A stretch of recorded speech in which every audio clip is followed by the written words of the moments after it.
On the right here, I have the Wikipedia page for the Van Allen radiation belts.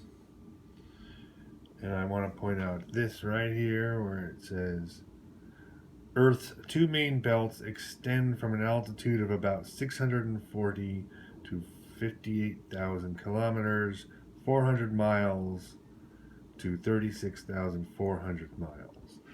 This is the Wikipedia page on the Van Allen radiation belts, which I will link below.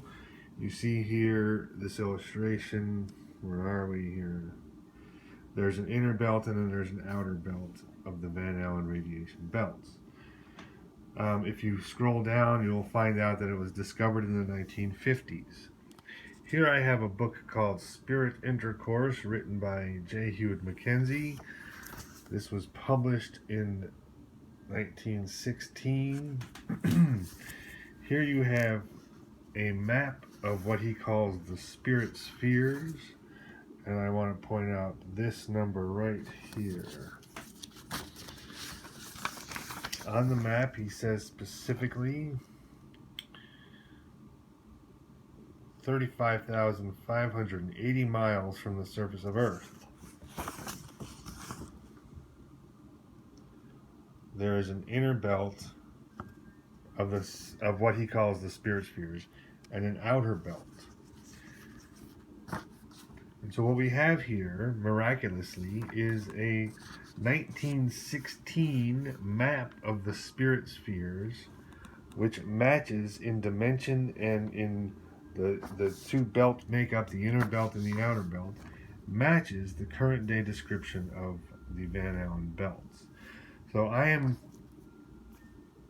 using those two pieces of information to conclude that the Van Allen belts are in fact the spirit spheres.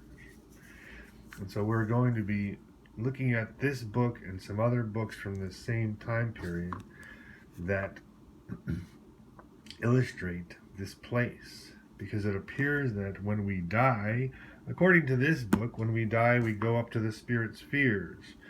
So it seems to suggest that when we die we move up into the Van Allen belts in some way, and that everybody we know who has died in fact lives in the spirit spheres, aka the Van Allen belts.